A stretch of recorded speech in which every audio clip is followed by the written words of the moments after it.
What is up, YouTube? Tomo back with a brand new video here today. Today what we're going to be talking about is the Leicester City of Call of Duty. You're going to be thinking, the Leicester City of Call of Duty? Tomo, what are you talking about? But if you didn't know, last night Leicester City actually won the English Barclays Premier League. If you don't know what that is, it's football or soccer as some American people may call it. And they came from pretty much going to be get relegated last year to this year winning the league. The team that I actually thought about when I thought about Leicester City and the surroundings of what's happened with this team, and I can see this team doing the exact same as what Leicester City have done in the football Barclays Premier League in Call of Duty. Stage 1, they were down in the dumps. They were looking really slow. By the end of the stage 1, they started turning up. They looked like they were going to get relegated, knocked out. But they turned up. They stayed in Season 2. And Season 2, they're looking so strong so far. And that team that I'm talking about is Dream Team. The reason I'm talking about Dream Team is, as you can see at this point, which you can see on the right side of the screen right now, Dream Team in Stage 1, after playing 12 matches, which means after Week 6, they were 2 wins and 10 losses. You're probably thinking 2 wins, 10 losses. These are garbage. They shouldn't be. They're like Pulse. Plus, they didn't even win a single series in the Call of Duty World League. And you're probably thinking, why are you talking about Dream Team? They're nothing. But this is pretty much what Leicester was. Leicester was just about relegated. Everyone wrote them off. Everyone thought, yeah, Leicester's back in the Championship for next year. But as you can see, they went from 2 and 10. And the following week, they improved week by week by week. On the 2 and 10 part, I do believe that was the week that they picked up Adam Killer Sloss. The GOAT, the legend, whatever you want to call him, just the Sloss boss. If you didn't know, Killer actually came up in Black Ops 1. He made his name for himself in Call of Duty Black Ops 1, which was a Treyarch game. So Black Ops 1 was a Treyarch game, which Killer showed his dominance, how good he was. He started to get noticed, which is the key thing as a pro player. I'm not entirely sure what Killer did in Modern Warfare 3, but he was definitely looking good. He was definitely looking good to the point in when Call of Duty Black Ops 3 came around. At this point, it was still a 2-year cycle. It's not this 3-year cycle that we have now when we got Advanced Warfare introduced into the system. When Black Ops 2 came around, he landed himself in a team of Farico Impact. The team that was the best Black Ops 2 team. The team which everyone felt could not be beaten in Hardpoint. The anchor of Parasite, the slaying of Miracles and Killer, and Karma just doing everything across the map. In the process, they took an EGL, an MLG, I'm pretty sure UMG, and the main one of them all, the history-making player which came from Killer 5-5 at Call of Duty Championships against Proofy. Killer, Meltdown, Search and Destroy, 5-5, 1v1. Killer does not lose 1v1. You're probably going to say Killer does lose 1v1s. He's lost to the S&D stars. I don't care. This 1v1 that I'm talking about is going to come back to what I'm going to say in around a couple of minutes. So remember, Killer clutched a 1v1, Black Ops 2, 5-5 to win the championship for Farico Impact. So this tweet that I seen on Twitter, I'm pretty sure it was either Karma, Miracles, or Parasite tweeted it. I'm not sure which one it was, but basically this happened a long time ago. I've just been searching for the tweet about 3 hours ago, and I couldn't find the tweet anywhere. I didn't screenshot it, I didn't save it, I didn't do anything with it. Pretty much what the tweet said was Killer had been just going around, just doing the Killer things, and he said, "Lucky bro, Black Ops 1 was my come-up. Black Ops 2 I dominated, and guess what? Black Ops 3 is my comeback." Killer is on Dream Team. Black Ops 3's comeback. This is where it starts to get very, very interesting. So as you've seen, they started off 2 and 10. They went to 3 and 11. By the end of week 10, they were 5 and 15. They had a little bit of a slow few weeks. They ended up going 2 and 4. So they were pretty negative. Wasn't looking too good. In the final week, week 11, they actually proceeded to end up 7 and 15, going from 12th place to 10th place, which was actually a key part in their survival to stay into Stage 2. So with their survival in Stage 2, they had to go up against a pretty damn tough opposition, being Cloud9. Cloud9, a very successful organisation. Cloud9, easily one of the biggest organisations ever to hit esports. They've got huge teams in League of Legends. I'm pretty sure they're in Dota. They're in CSGO. You name the game, I'm pretty sure they're in it. So as you can see now on screen, Cloud9 went up 2-0 against Dream Team. The first game, Killer. Remember he said Black Ops 3 was his comeback? Yeah, so he actually dropped 52 kills the first map. I can still remember this. I don't have to go back and look at it. I remember Killer went off, and they lost by about 20 to 30 points if I remember correctly. I'm not 100% sure on that part. So they went down 2-0 in a best of 7. So if they went down 3-0, they were going to be looking slow. But Dream Team, since Killer joined the squad, they were starting to look very successful in uplink. This was DT's only hope. With Dream Team coming back and fighting strong in the uplink, they took it to 2-1. It went all the way to Game 7. The Game 7, which would decide who was going to have a career for the next few months and who was going to have to look at something else to do and hopefully pay off in some other way. With this being said, it went all the way to Game 7.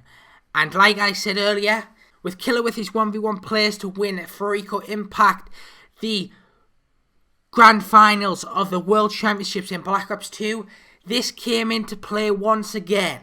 It was tied 4-4, Redwood, and this is the player that I'm talking about. Check it out on screen right now.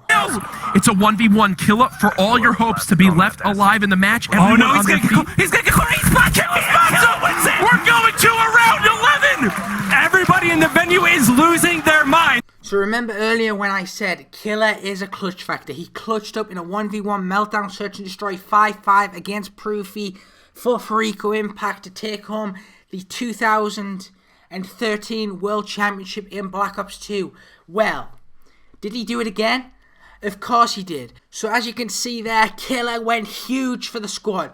So smart, he knew where the dart had been thrown out from. There was only one place that the person could come from. So Killer got aggressive on the bomb, put himself on the best head glitch. He didn't know if the person had an AR or a submachine gun. So he put himself in the best position he could possibly put himself in, and he clutched the round. Smart thinking from Killer to know what to do in a 1v1 situation, which is why he is the clutch factor and Black Ops 3 is his comeback. So, with Killer clutching that up, it was going to a round 11. Will the Dream Team clutch up? Will Cloud9 knock them out? And this is a life-changing round. So, Dream Team actually do clutch up, and this was their reaction. It doesn't happen! DT winning at round 11, and DT are back in the Call of Duty World League for Stage 2. There is the hype. Killer clutched the 1v1 he needed to, and it is just the most insane way. So, with that being their reaction, you can tell they were really relieved. You could tell with Killer's reaction, he was more like, we should have won that a bit quicker. These are bad. We shouldn't be doing this. So, a lot of things went down between Season 1 and Season 2 for Dream Team.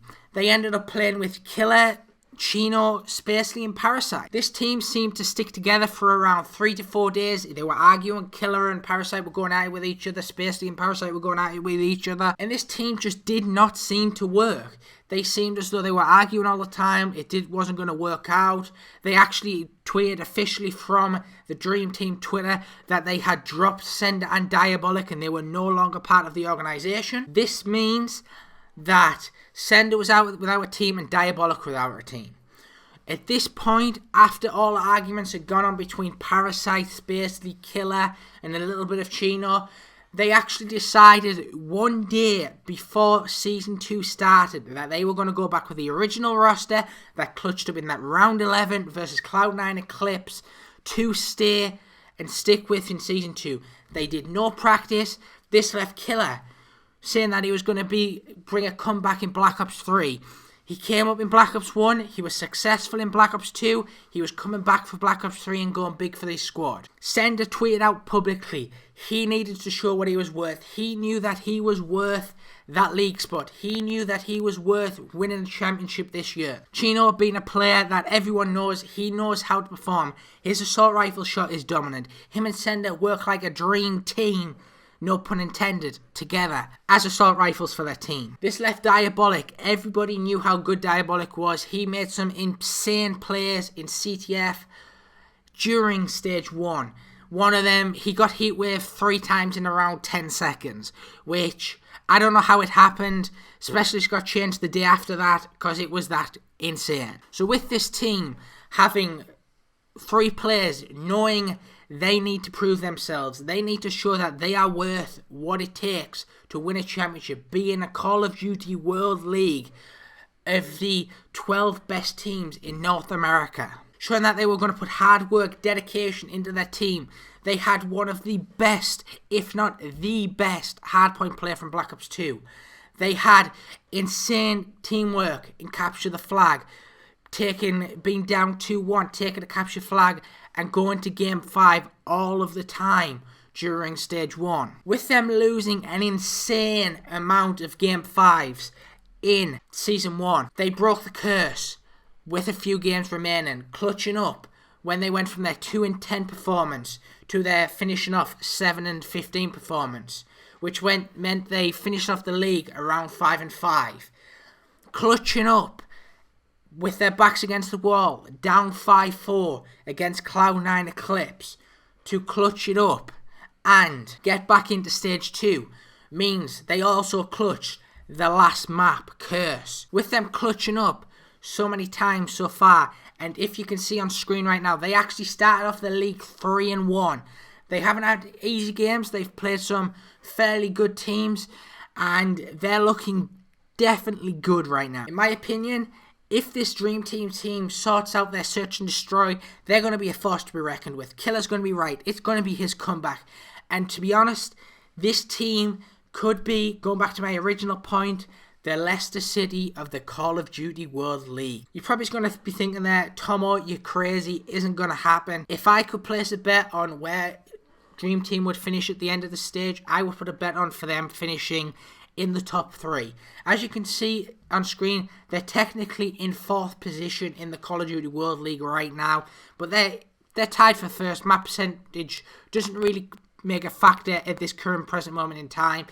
When more games unfold and they play more games, this map percentage will come into effect for where they will place and where their seed will be at the end of stage 2 and going into the Call of Duty World Championship. You can also see that it actually says they're on a 3-win streak. They felt quite down early. They weren't looking too strong at the start of stage 2. Could have been due to conflict of when they picked their team up the day before, but whatever. This team is coming back, and I'm calling it right now that Dream Team are the Leicester City of the Call of Duty World League, and they are going to turn up and prove everybody wrong, and this is Killer's comeback. Sender's going to prove himself, and this team is going to be dominant and a force to be reckoned with. With that being said, Dream Team, if you let me down in one best of 5, game 5, I'm not going to be happy. And with that being said, this has been Tomo. This is the reason why I think that Dream Team are the Leicester City of the Call of Duty World League. If you did enjoy this video, please drop a like on it. Please do not leave without dropping a comment. And if you want to see more videos from my channel or videos like this, please subscribe. It really does help out the channel. The gameplay which has been on screen has been Ollie Lewis's. If you don't know Ollie, please check him out in the description below, or he will be on the right side of the screen as featured channels. So please go check Ollie out. He's a great YouTuber. He's doing good things. He's just recently hit 1.3k subscribers, so go check him out. And as always, this has been Tomo, and I'll see you in my next video.